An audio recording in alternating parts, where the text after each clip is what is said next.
El testamento de don Aurelio no fue una despedida, sino una última humillación. Mientras el sol de la tarde golpeaba los ventanales de la notaría, Elena escuchaba el murmullo de los abogados con una mezcla de cansancio y resignación. Sus cuñados, hombres de rostros curtidos y corazones de piedra, ya se habían repartido las mejores tierras, los viñedos de la colina, los campos de trigo que parecían oro bajo el viento y la vieja casona familiar de techos altos. Para ella, la viuda que lo había cuidado durante los últimos 10 años de enfermedad y delirios, solo quedaba el pantano. Es una parcela legítima, Elena, dijo el notario, evitando mirarla a los ojos. Técnicamente, es parte de la propiedad sur. Técnicamente, es un lodazal donde no crece ni la mala hierba, interrumpió Roberto, el mayor de los hermanos, con una sonrisa que no llegaba a sus ojos. Elena no respondió. Tomó los papeles con manos firmes, aunque por dentro sentía que el mundo se desmoronaba. Al enviudar, no solo había perdido a su compañero, sino también su lugar en el mundo. A sus 45 años, se encontraba con un pedazo de tierra que nadie quería y una pequeña maleta con sus pertenencias. El terreno se encontraba en el valle más bajo, una depresión natural donde se acumulaba el agua de las lluvias y el sedimento de los montes cercanos. Era un lugar olvidado, una mancha de color pardo y gris en medio del esplendor agrícola de la región. Esa misma tarde, Elena caminó hasta los límites de su nueva propiedad. El aire allí era distinto, más pesado y cargado de humedad. Sus pies se hundieron en la superficie blanda tan pronto como cruzó la cerca derruida. El lodo, espeso y oscuro, parecía querer tragarse sus zapatos. No había árboles frutales, ni flores, ni el canto de los pájaros que frecuentaban los viñedos. Solo el sonido de las burbujas de gas escapando del fango y el susurro del viento entre los juncos secos. Se sentó sobre una piedra grande, la única superficie seca que encontró, y contempló la desolación. La tristeza que sentía no era solo por la pobreza que se avecinaba, sino por la injusticia. Había dedicado su juventud a un hombre que, al final, permitió que su familia la arrojara al fango. Sin embargo, mientras observaba cómo el sol se ocultaba y las sombras alargadas cubrían el lodo, Elena notó algo extraño. En una sección donde el agua se había estancado, un brillo inusual reflejó el último rayo de luz. No era el reflejo del agua, era algo metálico o quizás cristalino que emergía tímidamente de la profundidad del barro. Se puso de pie, olvidando el cuidado de su ropa, y se acercó al punto exacto. Con cada paso, el lodo subía por sus tobillos, frío y denso. Se arrodilló y hundió las manos en la tierra húmeda, buscando aquello que había captado su atención. El destino, que hasta ese momento parecía haberle dado la espalda, estaba a punto de mostrarle que, a veces, los tesoros más grandes se esconden bajo las capas más feas de la existencia. El frío del lodo calaba los huesos de Elena, pero la curiosidad era un fuego que la mantenía en movimiento. Con las manos sumergidas hasta las muñecas en la sustancia viscosa, sus dedos palparon algo sólido, de una textura que no correspondía a la piedra ni a la madera podrida. Con un esfuerzo que le hizo jadear, tiró hacia arriba, sintiendo la succión del barro que se resistía a entregar su secreto. Finalmente, con un sonido húmedo y pesado, el objeto emergió. Era una caja pequeña, apenas del tamaño de un libro grueso, forrada en un cuero que el tiempo y la humedad habían convertido en una costra negruzca. Elena, con el corazón martilleando contra sus costillas, regresó a la piedra seca. Usó el dobladillo de su falda, ya arruinada, para limpiar la superficie del hallazgo. Al retirar las capas de fango, descubrió un cierre de bronce oxidado que se dio con un crujido seco. Dentro no había monedas de oro ni joyas resplandecientes, como dictarían los cuentos de hadas. En su lugar, encontró un fajo de cartas envueltas en hule impermeable y un extraño frasco de vidrio oscuro, sellado con cera roja, que contenía un líquido ambarino. Pero lo que más llamó su atención fue un mapa antiguo, dibujado con una precisión casi obsesiva, que detallaba no solo su terreno, sino las corrientes subterráneas que fluían bajo el valle. ¿Qué escondías, Aurelio. Susurró ella, reconociendo la caligrafía de su difunto suegro, el abuelo de su marido, un hombre del que siempre se dijo que había muerto loco y en la miseria. Elena comenzó a leer una de las cartas. La fecha databa de hacía más de 50 años. En ella, el viejo antepasado describía cómo el lodo de esa parcela no era un desperdicio de la naturaleza, sino el resultado de un filtrado milenario de minerales raros y aguas termales cargadas de propiedades que no existían en ninguna otra parte de la región. El frasco contenía una esencia destilada de ese mismo barro. Según las notas, aquel fango tenía la capacidad de curar la tierra agotada y, lo más sorprendente, de transformar la calidad de cualquier cultivo si se aplicaba en la proporción correcta.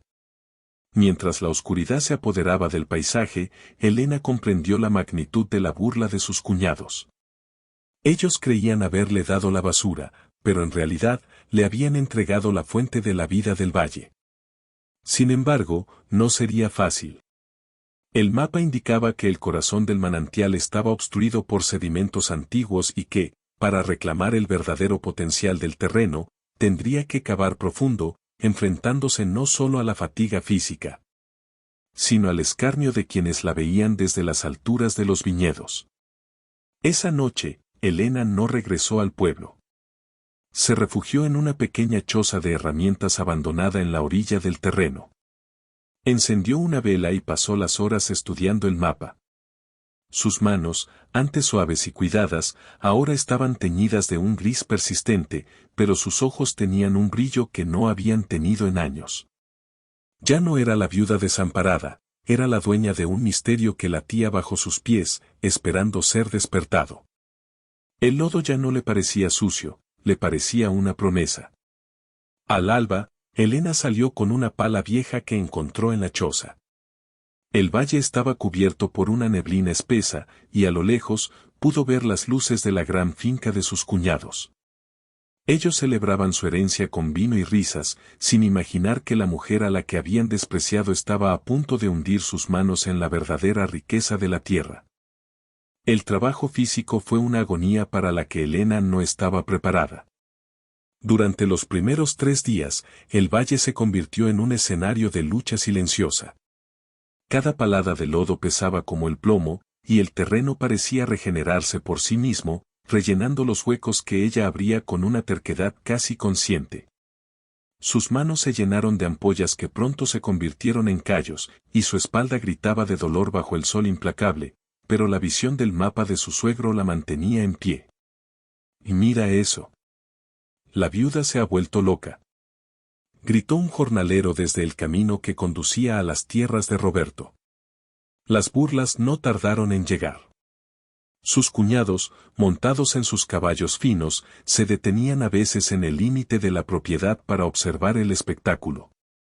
La veían cubierta de fango de pies a cabeza, cavando zanjas que, a sus ojos, no tenían sentido alguno. Para ellos, Elena simplemente no podía aceptar su derrota y estaba perdiendo el juicio en aquel lodazal. No entendían que ella no estaba cavando una tumba para sus penas, sino un canal para su libertad. Siguiendo las instrucciones del mapa, Elena buscaba el ojo de azufre, un punto específico donde 3 corrientes subterráneas convergen. Según los escritos, ese era el punto de presión donde el sedimento bloqueaba el flujo del agua mineralizada. El 5.º día, cuando el agotamiento estaba a punto de vencerla, la pala chocó contra algo que no era piedra. Era una estructura de madera petrificada, una especie de antigua compuerta rústica instalada décadas atrás y olvidada por el tiempo. Con el último aliento de fuerza que le quedaba, Elena apalancó la estructura. El esfuerzo le hizo ver estrellas, y por un momento, el silencio del valle fue absoluto. Entonces, un rugido sordo comenzó a vibrar bajo sus pies. El suelo tembló levemente y, de repente, una columna de agua oscura y tibia brotó con una fuerza volcánica, arrojándola hacia atrás. El agua no era clara, era un fluido denso y aceitoso, cargado de un olor penetrante a minerales y vida antigua. Elena se puso en pie, empapada, y vio cómo el chorro de agua comenzaba a limpiar el lodo estancado, arrastrando la podredumbre y reemplazándola con una corriente vigorosa. No era solo agua, era el fertilizante natural más potente del mundo. Una mezcla de sedimentos volcánicos y aguas termales que el abuelo de Aurelio había intentado canalizar antes de que su propia familia lo tildara de demente. A medida que el agua fluía por las zanjas que ella había cavado con tanto esfuerzo, el terreno empezó a transformarse ante sus ojos. El lodo grisáceo y muerto empezó a burbujear, y el color de la tierra cambió a un negro profundo y fértil, casi brillante. Elena hundió sus manos en la nueva mezcla y sintió un calor vibrante. En ese instante, supo que el mapa no mentía. Aquella parcela no era un pantano estéril, era el epicentro de una riqueza biológica sin igual. Esa noche, el olor del manantial llegó hasta la casona de los hermanos. Roberto salió al balcón, frunciendo el ceño ante aquel aroma extraño que el viento transportaba. Mientras tanto, en la pequeña choza, Elena lavaba su rostro con el agua del manantial. Al mirarse en el pequeño espejo roto, notó que su piel resplandecía y que el cansancio en sus ojos había sido reemplazado por una determinación feroz. El juego había cambiado. La transformación del terreno no fue solo geológica, sino casi milagrosa. En menos de una semana, el lodo estancado que antes asfixiaba cualquier rastro de vida se había convertido en un suelo de una porosidad y riqueza que Elena nunca había visto en los viñedos de su difunto esposo. Siguiendo las instrucciones del frasco ambarino y las notas del mapa, comenzó a sembrar.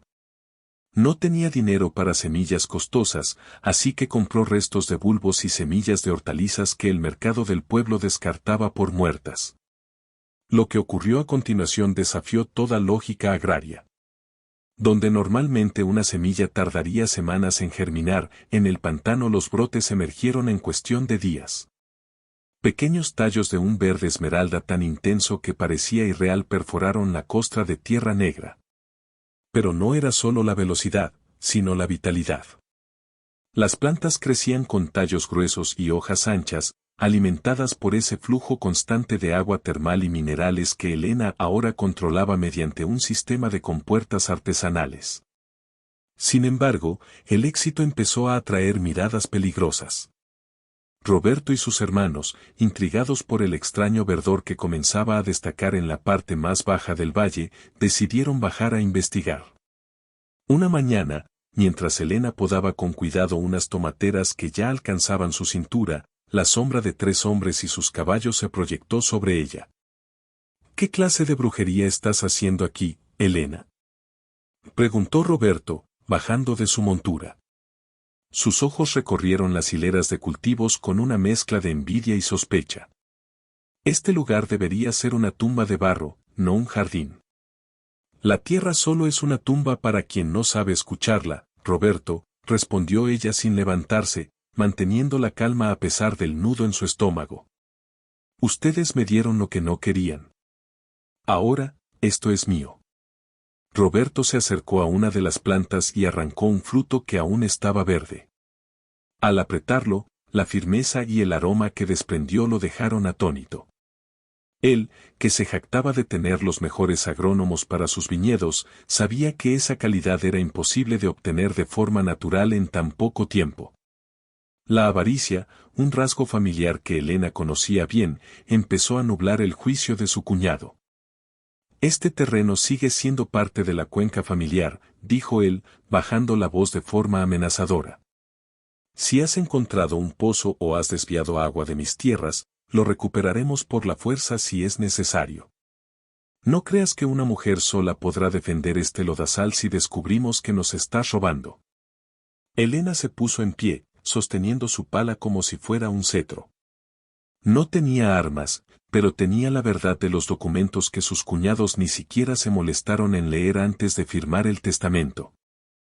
El agua viene de las profundidades de mi tierra, donde ustedes no quisieron cavar, replicó ella con firmeza. Y si intentan quitármelo, el pueblo entero sabrá cómo trataron a la viuda de su propio hermano. Los hermanos se marcharon entre maldiciones, pero Elena sabía que esto era solo el comienzo de una guerra. Esa noche, mientras la luna se reflejaba en los canales de agua tibia, se dio cuenta de que no solo necesitaba cultivar la tierra, sino también protegerla. Su descubrimiento era demasiado valioso para pasar desapercibido, y la envidia de los poderosos era más peligrosa que cualquier tormenta. La noticia de los milagros de la viuda se extendió por el pueblo como el fuego en paja seca. Elena comenzó a llevar sus productos al mercado local, tomates del tamaño de melones, lechugas que crujían como cristal y hierbas aromáticas cuyo perfume envolvía la plaza entera. La gente hacía fila frente a su pequeño puesto, ignorando los productos de las grandes fincas de los hermanos de Aurelio. No era solo la apariencia, el sabor de aquellos frutos evocaba una vitalidad olvidada, algo que la gente empezó a llamar la esencia del valle. Pero mientras su modesta bolsa de monedas crecía, también lo hacía el cerco de sus enemigos. Roberto no era hombre de aceptar la derrota, y menos frente a quien él consideraba una intrusa en su linaje. Una noche, bajo un cielo sin luna, el primer ataque se materializó. Elena fue despertada por el ladrido inquieto de un perro callejero que había adoptado. Al asomarse a la ventana de su choza, vio antorchas moviéndose cerca de los canales de irrigación. Corrió hacia afuera, pero ya era tarde. Un grupo de hombres encapuchados, enviados por sus cuñados, estaban volcando sacos de cal y sal en las acequias principales, intentando envenenar la tierra y bloquear el flujo del manantial. «Deténganse», gritó Elena, arrojándose hacia el canal más cercano para intentar detener el vertido con sus propias manos. Los hombres huyeron en la oscuridad, riendo, dejando tras de sí una estela blanca que amenazaba con aniquilar meses de trabajo. Elena lloró de impotencia mientras veía el agua enturbiarse. Sin embargo, en ese momento de desesperación, ocurrió algo que no esperaba. El manantial subterráneo, con su presión natural y su alta temperatura, comenzó a burbujear con una fuerza inusitada. El agua tibia brotó con tal intensidad que empujó los sedimentos de sal y cal hacia los márgenes, lavando las raíces y purificando el cauce por sí misma. La tierra, cargada de esos minerales únicos, parecía tener un sistema inmunológico propio. A la mañana siguiente, Elena no se quedó a lamentarse. Sabía que la defensa física no sería suficiente contra hombres con tanto poder político. Tomó los documentos originales de su suegro y las cartas que había encontrado en la caja de cuero y viajó a la capital de la provincia. Buscó a un geólogo y a un abogado especializado en derechos de aguas y tierras raras. «Señora, usted no tiene un simple huerto», le dijo el geólogo tras analizar una muestra del fango que ella llevaba en un frasco. «Usted tiene un yacimiento de lodo peloidal volcánico de grado terapéutico. Esto se usa en la industria cosmética y médica de lujo. Vale 10 veces más que cualquier viñedo de esta región». Armada con esta información y con un certificado legal que blindaba su propiedad ante cualquier intento de expropiación familiar, Elena regresó al valle. Pero al llegar, se encontró con una escena desgarradora. Roberto había instalado una valla de alambre de espino rodeando todo el terreno, alegando que el camino de acceso era suyo y que ella no podía entrar ni salir de su propia tierra. Elena se detuvo frente a la cerca, donde su cuñado la esperaba con una sonrisa triunfal y un documento falso en la mano. «Puedes quedarte con tu barro, Elena», dijo Roberto desde su caballo. «Pero si no puedes sacar tus productos al mercado, morirás de hambre dentro de tu propio paraíso». El aislamiento que Roberto pretendía imponerle a Elena se convirtió en el escenario de su mayor triunfo. Durante 3 días, la viuda permaneció tras la cerca de alambre de espino, pero no se quedó de brazos cruzados. Mientras su cuñado bloqueaba el camino principal con matones y cadenas, Elena recordaba las notas finales del mapa de su suegro. El ojo de azufre no solo alimentaba la tierra, el sistema de cavernas subterráneas que lo originaba se extendía mucho más allá de los límites visibles del terreno. Elena utilizó el tiempo para preparar su jugada maestra. Con la ayuda del geólogo que había contactado en la ciudad, quien llegó al lugar escoltado por las autoridades locales a las que Roberto no pudo sobornar, descubrió que el manantial no solo era una fuente de riego, sino un depósito de lodo medicinal puro. Este lodo, señor Roberto, dijo el abogado que acompañaba a Elena, elevando la voz frente a los jornaleros que observaban desde la distancia, ha sido certificado como un recurso mineral protegido por el Estado. Al bloquear el acceso a un recurso de interés nacional, usted no solo está molestando a su cuñada, está cometiendo un delito federal. Roberto empalideció. Sus hermanos intentaron intervenir, pero la llegada de un camión de una reconocida firma internacional de cosmética terminó por romper su arrogancia. Elena no necesitaba sacar sus productos al mercado en una carreta, había negociado un contrato de exclusividad para la extracción controlada del lodo terapéutico. El camino que Roberto bloqueaba era irrelevante, Elena utilizó los fondos del contrato para abrir un nuevo acceso por la vertiente sur. Un camino que pasaba por terrenos estatales que ella ahora tenía el permiso de administrar. La noticia de que la viuda del pantano se había convertido en la mujer más rica de la región en cuestión de semanas golpeó a la familia de Aurelio como un rayo. Los viñedos de los hermanos, que habían sufrido una plaga inesperada debido al uso excesivo de químicos, palidecían en comparación con el ecosistema vibrante que Elena había restaurado. Pero el golpe final no fue económico, sino moral. Elena descubrió, en el fondo de la caja de cuero, un codicilo del testamento original que los hermanos habían ocultado. En él, el padre de Aurelio especificaba que si alguno de sus hijos actuaba con dolo o crueldad hacia un miembro de la familia, la propiedad total de la cuenca pasaría a manos del agraviado. No quiero sus tierras, Roberto, dijo Elena, caminando hacia la cerca con una cizalla en la mano. Cortó el alambre de espino con un sonido seco que resonó en todo el valle. Solo quiero que se larguen de mi vista. La tierra que despreciaron ha decidido quién es su verdadera dueña. Los hermanos, humillados y enfrentando demandas legales por falsificación de documentos, se vieron obligados a vender sus fincas para pagar las multas y deudas acumuladas. Elena, por su parte, no demolió la vieja casona familiar. La convirtió en un centro de sanación donde el lodo que antes fue motivo de burla, ahora devolvía la salud a cientos de personas. Sin embargo, el secreto más profundo del terreno aún no se había revelado por completo.